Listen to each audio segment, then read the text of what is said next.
big picture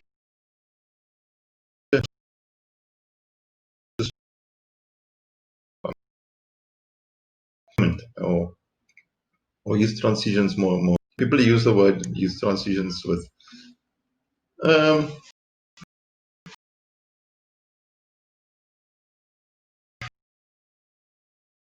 begin with.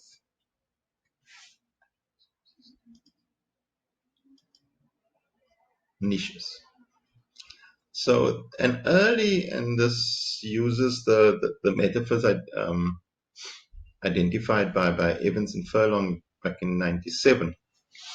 It's been quite an influential article because LA refers to it, David Raff refers to it.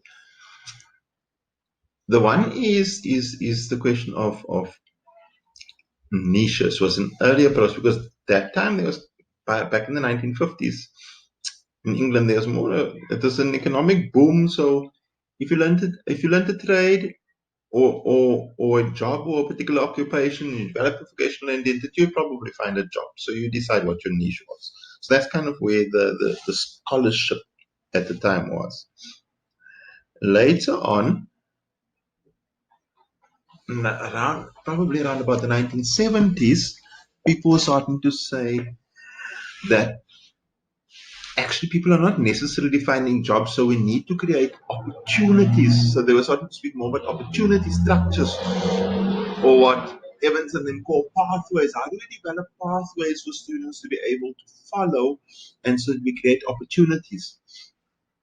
Furlong in particular is known for challenging this and saying that, nowadays transitions are not quite, especially in the 1990s, transitions are not quite so linear anymore. People don't leave their family, go find a job, get married, have children, etc. It doesn't necessarily happen in that sequence. And actually, what happens is that people kind of zigzag through the process. We spoke to a couple of students, and they were saying that they were doing the NCV course so that they could get onto the N course, so that they could get into the apprenticeship, so they could get a job. So they were repeating the same level over and over and over again because they were zigzagging through the different courses. Some people jump from learnership to learnership. There are all different ways in which people zigzag through the course and they look for stepping stones to get them where they want to be. Particularly for people who are on your non-traditional pathways. They're not in the golden highway of school to university. So they have to find other ways. So you have all your mature learning people, and so the questions are, how does one begin to build pathways with people like Furlong arguing that the pathways are not quite so linear anymore. There are the highways, kind of in your liberal market economies. It's normally your school to university to work. So those are your highways. Then there are other byways, probably you guys, and then there are the byways, the people who kind of just fallen off the boat, your precariat, your detritus, the people who've just been abandoned by society. But the point of the pathway model is that how do we begin to create opportunity structures for people? But then also there are other much bigger pictures where people are beginning to look at countries, and they say that actually different countries differ. So you can't just have pathways, because pathways differ from country to country based on that country's history, based on their culture, based on battles that have won and have been lost. And different countries have their labor markets organized in different ways. So in a coordinated market economy, for example, where there's a strong link to employment, which is built into the system, it's actually coordinated into the system,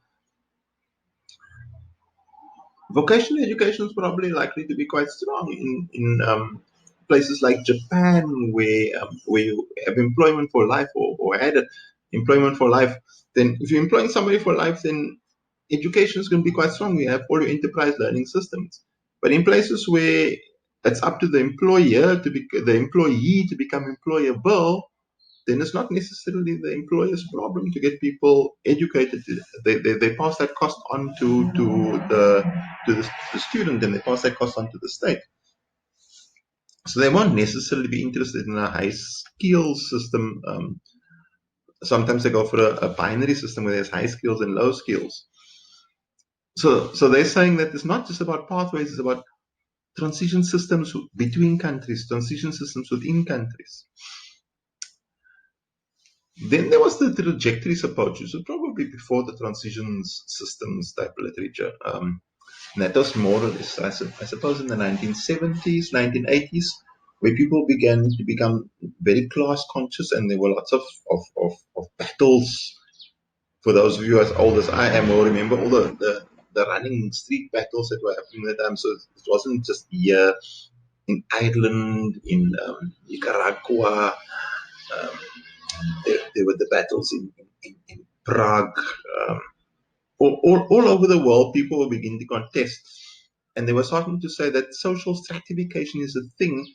And people were saying that class is a major factor in determining who gets what job. So education, they were saying, often reproduced social stratification. So people who were workers, often trained to become workers, and that was kind of your destiny. And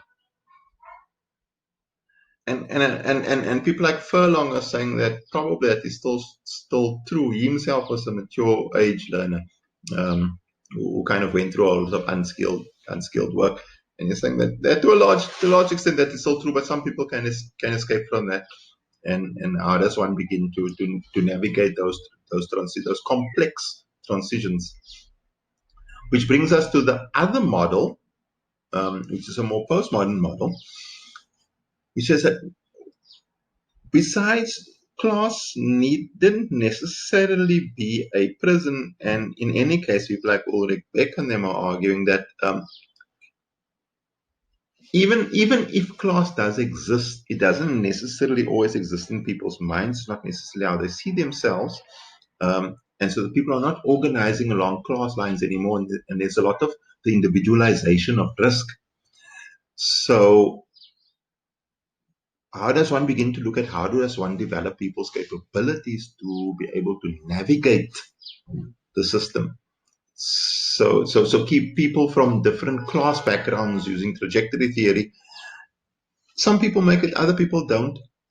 What skills do those people who do make it? What do they have? Is it just because they have more skills, or is it because they know other stuff? Um, they learn how to speak English in a particular way and with a particular accent, so it sounds as if um, they belong to the same class as other people. So they can kind of offset some of the disadvantages of birth. Um, well, what are the capabilities?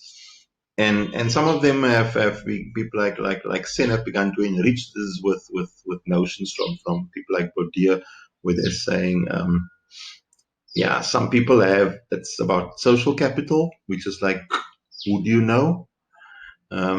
But who do you know is it's about hanging out in the right circles, learning to speak the lingo of the right people. If you come um, into a factory situation and you ask the brass and you come into the office and he says, "Oh, sit master can," probably won't go down well with this particular group. But if you don't say that in another area, you may come off worse either. So certain things are accepted in different circles. So how to walk the talk, how to mix with the right people, in order to be able to navigate your way through the system. And there's a complex literature around that, because, for example, people like Diane Ray are saying that some people actually don't want to be part of it. They don't want that particular culture. They have to have it in order to advance. But another time, they don't actually like these middle class people, who they have to act like, and they have to pretend to be somebody that they are not. Critical race theory would argue certain things as well. How people have to act white in order to operate in a white world. Um, but people have to learn to, how do you navigate these different spaces? And the questions for colleges are, given these different models, how can we best prepare our students, given who they are and where they come from? How can we best prepare our students for the world that is out there? What kind of identity do we need to build for them? What kinds of opportunity structures? Um, how are they to understand the labor markets, and how can we change the way in which those labor markets work? How do we understand the kind of disadvantages and barriers that they will experience? And then how do we add navigational capabilities? Because I forgot to mention, people like Bourdieu also say that people don't have taxi fare to get to jobs. How do we broker those deals for them? People they don't mix in the right circles. Can the colleges then become the navigational spaces, um, and create navigational opportunities that students wouldn't have on their own? Kiev had also begun to speak about this, and he said back in 2003 and I think in 2009 as well. He's saying that actually colleges weren't providing this, and so people had to go the normal route of newspapers and what have you. And because they don't come from the right social circles, they weren't getting jobs. And he says that maybe colleges can become to play a role and provide the social capital, the bridging capital, the bonding capital, um, that students don't come into the college with. So how does one begin to use these models and say, yeah, big picture models, how do I move from the general to the specific? How do I translate this into something that is useful for my class and for the students in my class situation? Of course, other models, which is critical models, which is maybe that we shouldn't be aiming at that at all, but that's a complete